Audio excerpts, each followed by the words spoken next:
E na França, os eleitores estão votando agora em uma disputa antecipada para renovar o parlamento, numa eleição que pode colocar a extrema-direita dentro do governo.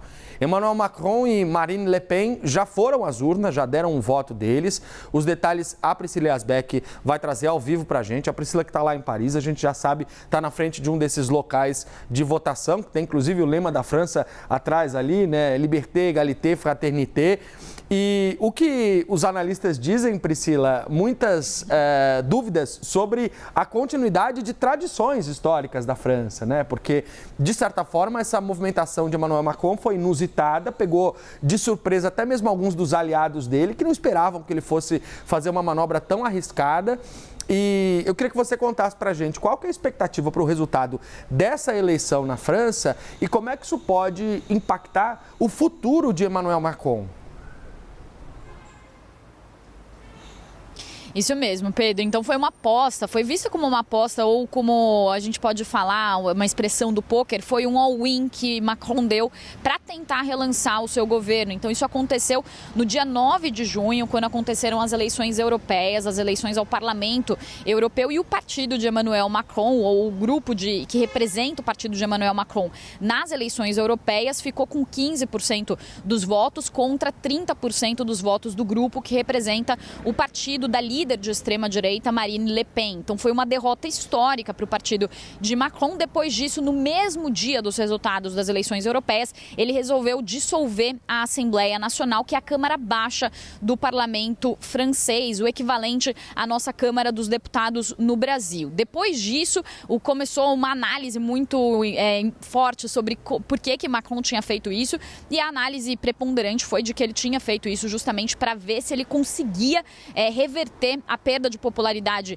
do seu governo, que sofre por causa de déficit na economia, também uma inflação acumulada muito alta e também por causa de projetos reformistas e impopulares, como é o caso da reforma da Previdência. Mas agora, a essa altura, de acordo com as pesquisas que mostram que Macron deve sair derrotado nessas eleições, o que todo mundo está dizendo é que ele deu um tiro no pé e que ele fez uma besteira muito grande em termos do seu futuro político, e com muitos analistas, inclusive, dizendo que Macron está enterrando o macronismo com essa decisão, então, de dissolver a Assembleia Nacional. E aí o primeiro turno dessas eleições antecipadas acontecem nesse final de semana, o segundo turno no final de semana que vem, no dia 7 de julho. Lembrando que aqui nessas eleições legislativas são 2 dias de votação. No sábado as votações acontecem para os territórios ultramarinos, como por exemplo Guiana Francesa e Guadalupe, e no domingo acontecem na chamada França metropolitana, que é a eleição principal que acontece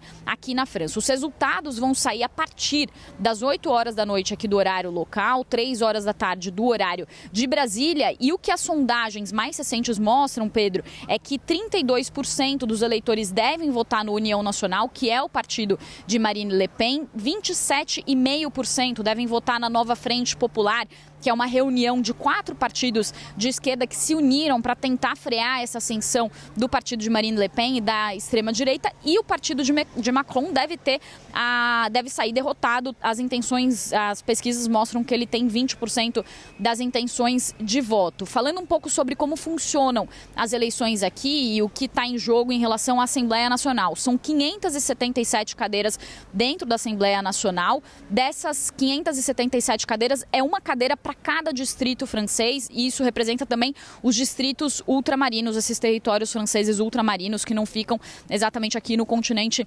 europeu. E aí, se um candidato conseguir mais de 50% dos votos já no primeiro turno, ele já está eleito, mas isso é muito raro, então cerca de 10 das 577 cadeiras é que são definidas nesse primeiro turno, ou até menos, e aí todos os candidatos que têm mais de 12,5% dos votos vão ao segundo turno. Às vezes são 2 ou 3 candidatos por distrito que vão ao segundo turno. Hoje, então, Pedro, só para finalizar, a gente já deve ter uma ideia de como que os partidos se comportaram e qual foi o desempenho dos dos partidos nesse primeiro turno, mas o que vai definir, assim como nas eleições no Brasil, o segundo turno é que vai definir como fica essa composição desse parlamento depois dessa dissolução e trazer o resultado. E a partir desse resultado, então, o partido que tiver a maioria absoluta tem a prerrogativa de indicar o seu primeiro-ministro. A indicação oficialmente é feita pelo presidente Emmanuel Macron, mas o primeiro-ministro deve refletir essa maioria do parlamento. Então, a perspectiva, de acordo com as pesquisas, é que a França pode ter, inclusive, um primeiro-ministro de extrema-direita num governo de coabitação. Seria a primeira vez que um governo seria governado, o presidente de centro e com um primeiro-ministro de extrema-direita. Eu volto com você.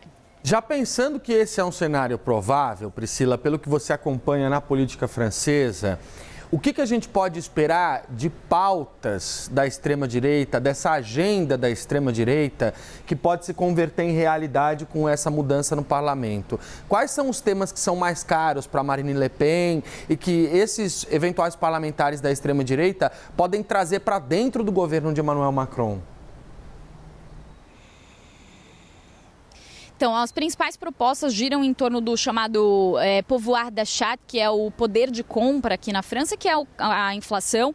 Depois tem a questão da imigração e tem também a questão da política externa. Então, o partido de Marine Le Pen, União Nacional, ou em francês o Rassemblement National, RN, como eles chamam aqui, é um partido que tem, então, uma proposta para contornar a inflação, o aumento da inflação, reduzir, por exemplo, as taxas sobre as contas de energia.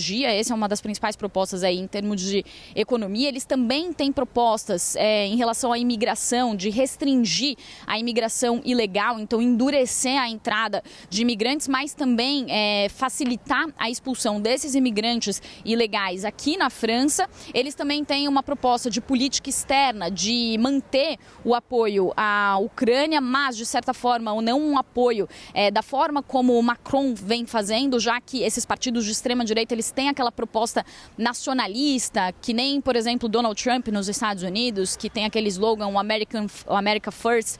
Então, aqui também esses partidos de extrema-direita e nacionalistas, eles têm essa prerrogativa de dizer que, em primeiro lugar, está a França, depois a sua política externa ou ajuda a outros países. Então, tem uma política nesse sentido e uma política também, claro, de apoio a Israel, né? Porque os partidos também de extrema-direita, Israel também é um grande aliado da França. O partido de Macron já vinha adotando uma postura um pouco mais dura em relação à ofensiva em Gaza, por exemplo, mas no caso da extrema-direita há um apoio muito forte a Israel e também aos judeus, então isso pode mudar ligeiramente em relação ao que vem apresentando o partido de Emmanuel Macron, o Renaissance, que é o partido então de centro aqui na França, de centro também com uma política liberal. Então, o que os analistas dizem é que não deve haver uma mudança muito drástica se houver um governo, um primeiro-ministro indicado pelo Rassemblement National, pelo partido de Marine Le Pen, em relação às propostas de Emmanuel Macron. Muitos dizem, inclusive,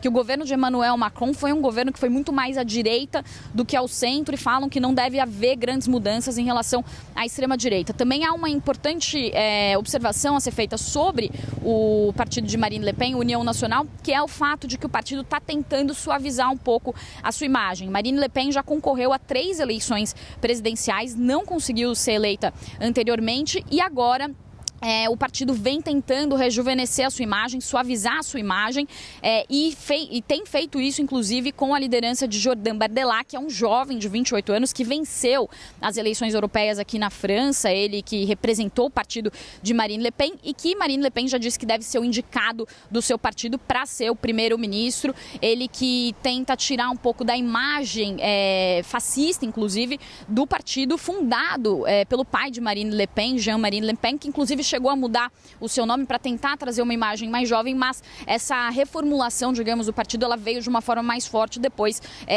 da liderança de Jordan Bardella, que é esse jovem de 28 anos. Eu volto com você, Pedro. Boa, Priscila, obrigado. A gente vai continuar acompanhando. Você viu, a Priscila destacou aí a questão da economia com o protecionismo, a questão da imigração, que também é pauta nas eleições dos Estados Unidos, e um pouco dessa questão da diplomacia internacional, já que há uma onda de direita hoje na Europa, como em outros lugares do mundo. A gente viu a Giorgia Meloni recentemente na Itália e agora a Marine Le Pen já contando como vencida a eleição, já indicando inclusive o nome, já apontando quem deve ser o nome do primeiro-ministro indicado pelo partido dela. Obrigado, Priscila. A gente vai continuar acompanhando o cenário por aí, vendo as cabines de votação ao vivo na sua imagem aí na tela da CNN. E hoje às 3 da tarde, portanto, a gente deve ter as notícias sobre o resultado por lá. A Priscila vai continuar acompanhando e trazendo os detalhes aqui para você na CNN.